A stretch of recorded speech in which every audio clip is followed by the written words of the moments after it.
Seluruh orang Israel telah terdaftar dalam silsilah. Mereka tertulis dalam kitab Raja-Raja Israel. Sedang orang Yehuda telah diangkut ke dalam pembuangan ke Babel, oleh karena perbuatan mereka yang tidak setia. Dan orang-orang yang mula-mula menetap kembali di tanah milik mereka, di kota-kota mereka, ialah orang Israel awam, para imam, orang-orang Lewi, dan para budak di bait Allah. Di Yerusalem tinggal orang-orang dari Bani Yehuda, dari Bani Benyamin, dari Bani Efraim dan Manasi, Utai bin Amihud, bin Amrai bin Imri, bin Bani, dari keturunan Peres bin Yehuda, dan dari orang Shela ialah Asaya, anak yang sulung, dengan anak-anaknya. Dari keturunan Zira ialah Iwel, dengan sanak saudaranya, 690 orang. Dari Bani Benyamin ialah Salu bin Mesulam bin Hodawiyah, bin Hasen, Yibnea bin Yeroham, Ela bin Uzi bin Mikhri,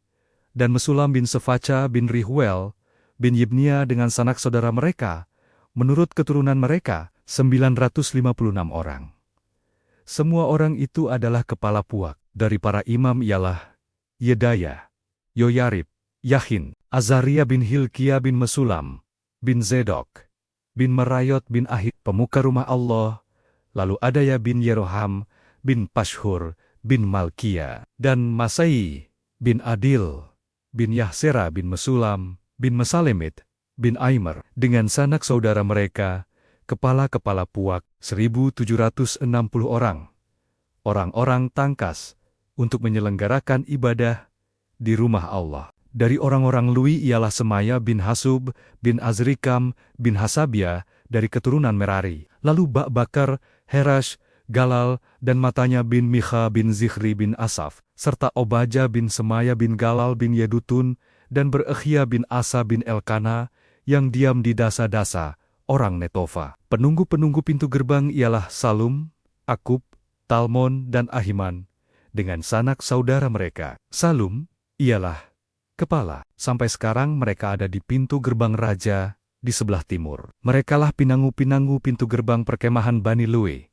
Salum bin Kori, bin Ebiasaf, bin Kora, dan saudari-saudara sepuaknya, yakni orang-orang Cora, mempunyai tugas jabatan sebagai penjaga-penjaga ambang pintu kemah. Seperti bapak-bapak, mereka bertugas di perkemahan Tuhan sebagai penjaga-penjaga pintu masuk. Pinehas bin Eliezer mengepalai mereka sebelumnya. Tuhan kiranya menyertai dia. Zakaria bin Meselemia adalah penunggu pintu kemah pertemuan. Mereka semuanya yang terpilih menjadi penunggu ambang pintu, ada 212 orang. Mereka telah terdaftar dalam silsilah di desa-desa mereka. Daud dan Samuel, pelihat itu, mengangkat mereka dalam jabatan itu.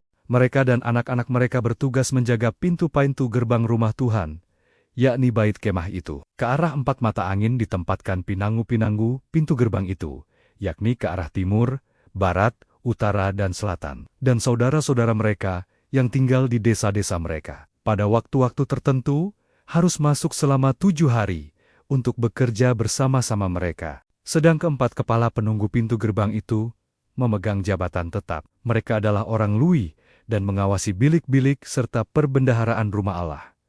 Mereka bermalam di sekitar rumah Allah itu sebab mereka bertanggung jawab atas penjagaan dan harus membuka pintu setiap pagi. Sebagian dari mereka mengurus perkakas ibadah. Mereka menghitung perkakas itu pada waktu dimasukkan dan dikeluarkan. Sebagian dari mereka ditugaskan mengurus perabotan, yakni segala perabotan tempat kudus, dan mengurus tepung yang terbaik, anggur, minyak, kemenyan, dan rempah-rempah. Sedangkan beberapa orang imam menyediakan campuran rempah-rempah. Matica, salah seorang Lewi, anak sulung Salum, orang Kora itu, mendapat tugas tetap untuk mengolah roti, dan sebagian dari anak-anak orang Kehat, yakni dari sanak saudara mereka, mengurus roti sajian untuk disediakan setiap hari Sabat. Dan inilah para penyanyi, kepala-kepala puak orang Lewi, yang diam di bilik-bilik dan bebas dari pekerjaan lain. Sebab siang dan malam mereka sibuk dengan pekerjaannya. Itulah para kepala puak orang Lewi, para kepala, menurut keturunan mereka. Mereka ini diam di Yerusalem. Di Gibeon diam bapa Gibeon, yakni Yehel, dan nama istrinya ialah Ma'akha. Anak sulungnya ialah Abdon, lalu Zer, Kish, Baal, Ner, Nedab, Gedor, Ahio, Zaharia, dan Miklot. Miklot memperanakan Simeam. Juga mereka ini pergi diam, berdekatan dengan saudari-saudara mereka di Yerusalem bersama-sama saudara mereka yang lain. Ner memperanakan Kish. Kish memperanakan Saul. Saul memperanakan Yonatan, Malkiswa, Abinodab, dan Esbaal. Anak Yonatan ialah Meribaal, dan Meribaal memperanakan Miha. Anak Miha ialah Piton, Meler, Tahrea, dan Ahata. Hatas memperanakan Yaera. Yaera memperanakan Alemet, Azmawet, dan Zimri. Zimri memperanakan Moza. Moza memperanakan Bina, dan anak orang ini ialah Refaya. Dan anak orang ini ialah Elasa, dan anak orang ini ialah Azel. Azel mempunyai 6 orang anak, dan inilah nama-nama mereka: Azrikam, Bohru, Ismael, Searya, Obaja, dan Hanan. Itulah anak-anak Azel. Orang Filistin berperang melawan orang Israel. Orang-orang Israel melarikan diri dari hadapan orang Filistin, dan banyak yang mati terbunuh di pegunungan Gilboa. Orang Filistin terus mengejar Saul dan anak Kenania, dan menewaskan Yonatan, Abinodab, dan Malkisua, anak-anak Saul. Kemudian makin beratlah pertempuran itu bagi Saul. Para pemanah menjumpainya dan melukainya. Lalu berkatalah Saul kepada pembawa senjatanya, "Hunuslah pedangmu dan tikamlah aku, supaya jangan datang orang-orang yang tidak bersunat ini memperlakukan aku sebagai permainan." Tetapi pembawa senjatanya tidak mau, karena ia sangat segan. Kemudian Saul mengambil pedang itu dan menjatuhkan dirinya ke atasnya. Ketika pembawa senjatanya melihat bahwa Saul telah mati, ia pun menjatuhkan dirinya ke atas pedangnya, lalu mati. Jadi Saul, ketiga anaknya, dan segenap keluarganya sama-sama mati. Ketika dilihat seluruh orang Israel yang di lembah, bahwa tentara telah melarikan diri, dan bahwa Saul serta anak Kanania sudah mati, maka mereka meninggalkan kota-kota mereka, lalu melarikan diri juga. Kemudian datanglah orang Filistin dan menetap di sana. Ketika keesokan harinya, orang Filistin datang merampasi orang-orang yang mati terbunuh itu.